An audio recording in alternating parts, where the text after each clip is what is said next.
सहज योग ऐसी चीज है, क्रांति लाएगा और इन सब झूठी और पुरानी संस्था को तोड़ फोड़ कर इसको सत्य के आधार पर खड़ा कर देगा। नहीं तो दूसरी चीज जो मैंने आज सवेरे बताई थी, वो मनुष्य को जानना पड़ेगा कि सत्य के सिवाय और कोई भी इस संसार में टिक नहीं सकता। जितनी भी खोखली और थोथी चीजों को हमने अपनाया हुआ है और उसके ऊपर हम लोग खड़े हुए और अपने को निश्चित समझ रहे हैं, जान लेना चाहिए कि ये एक मगरमच्छ है।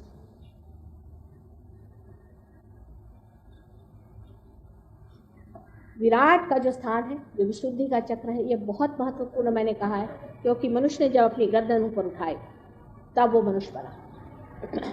इस गर्दन की ऊंचाई और इसमें परमात्मा का बहुत बड़ा हाथ है। श्री साक्षात श्री कृष्ण विराट अपने को एक साधारण चरवाहे के रूप में इस संसार में सर्वसामान्य लोगों के लिए एक चरवाहा बनकर संपूर्ण अवतार जो परमात्मा का है वो संसार में आया और उन्होंने मनुष्य से ये कहा कि ये सारा संसार एक लीला है, आप उसके सिर्फ साक्षी। कहाँ आप उलझे हुए हो, ये सब लीला है। और उस साक्षी को पाना, उस क्षेत्रज्ञ को पाना, उस आत्मा को पाना, यही एक उन्होंने संदेश सारे संसार में। उन्होंने ये कहा कि ये आत्मा जो है ये किसी तरह से भी नष्ट नहीं हो सकता, अमर है। इन कृष्ण के जो विचित्र से चरित्र है, जिसके ऊपर लोग बहुत टीका टिप्पणियाँ करते हैं, जैसे कि उनकी 16,000 पत्नी थी, उनकी 16,000 पत्नी। ये 16,000 पत्नियाँ कौन थी, क्या आप जानते हैं? ये इनकी 16,000 शक्तियाँ थी। आज मेरी शक्तियाँ इन सहज योगियों के अंदर से बह रही हैं। ये सहज योगी मेरी शक्तियाँ का वहन कर रहे हैं। उनकी शक्तियाँ वहन करने के लिए उस वक़्त कौन था? इसलिए उन्होंने इन शक्तियों को जन्म, साकार स्वरूप वो जन्म में आई। एक राजा ने उनको अपहरण किया, उस राजा से इन्होंने बचा करके उनसे अपना विवाह करके, उनके पास 16,000 सहयोगी तो पहले ही थे। यहाँ तो रोना पड़ जाता है, 1,000 भी सहयोगी जमा नहीं। उन्होंने पहले ही अपनी व्यवस्था कर ली कि पहले अपनी शक्तियों को जन्म दे करके ये कार्य। और जब उन्होंने ये 16,000 शक्तियों को अपने अंदर में स्थित पूरी तरह से कर लिया, उस वक्त ही हमारी भी 16,000 नाड़ियाँ स्थापन हुई हमारे अंदर। उन्हीं की वजह से हमारी चेतना में ये 16,000 नाड़ियों का स्पंदन शुरू हुआ। उनको जो आज मैंने सवेरे गीता के बारे में बताया था, उसे आप फिर से सुनिए और आप तब समझ सकते हैं कि कितनी बड़ी ये महान परमात्मा की देन थी जो कृष्ण इस संसार में आए। श्री कृष्ण की जो कुछ भी बातें हैं वो अत्यंत सूक्ष्मता से ही समझी जा सकती। ग्रोस लेवल पे आप कृष्ण को नहीं समझ सकते। जो लोग ग्रोस लेवल पे रहते हैं कभी भी श्री कृष्ण को नहीं समझते। उसको समझने के लिए अत्यावश्यक है कि पहले आप पार हो, फिर उसकी बारीकी, इस चक्र की सब बारीकी आपको समझ में आएगी।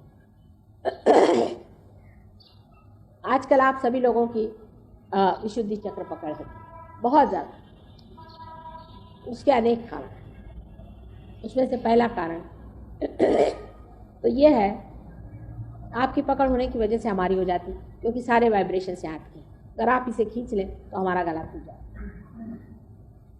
ये तो कॉमन एक सब लोगों का अनुभव है इस चीज़ का, कि जब हमारा गला पकड़ जाता है तो उसमें से वाइब्रेशन जाके आपके गले की हो।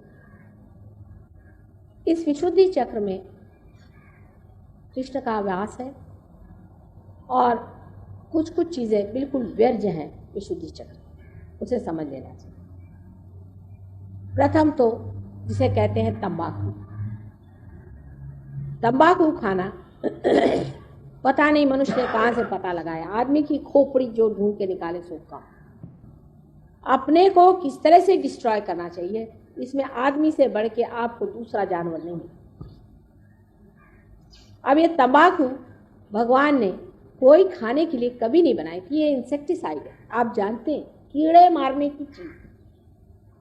अब उठा करके बेवकूफ जैसे उसको खाना शुरू कर। उसे खाते हैं या उसे स्मोक करते हैं, इससे अपना जो विशुद्धि चक्र है खराब हो जाता है, इससे कैंसर हो जाता है विशुद्धि चक्र। आप जानते हैं कि विशुद्धि चक्र पे कैंसर हो जाता है, तो भी आप करते हैं।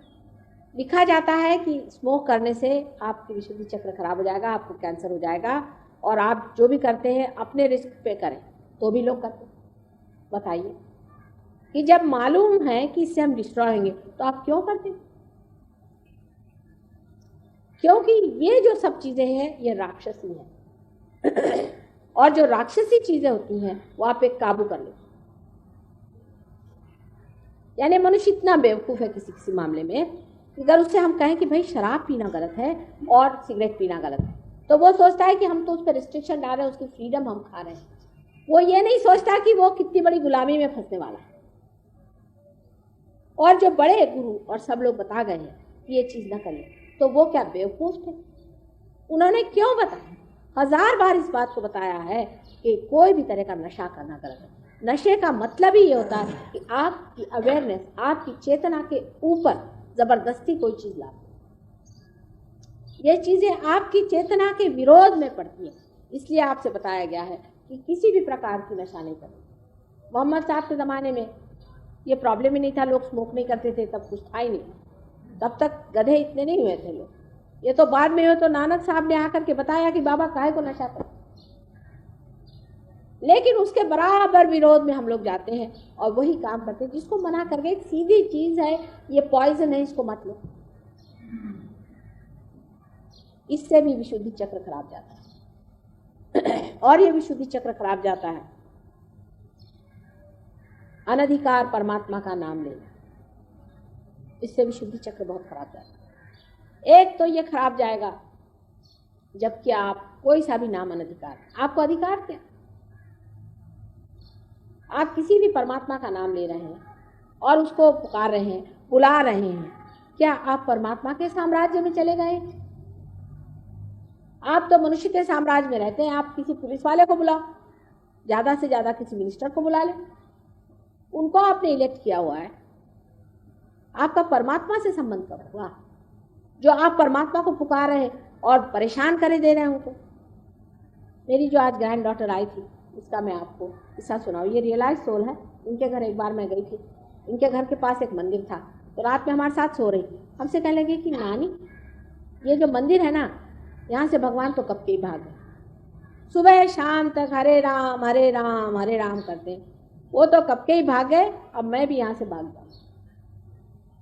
खुद ही सोचना चाहिए कि श्री राम जो सारे संसार के पालन करता है, उनको क्या इस प्रकार परेशान करना चाहिए?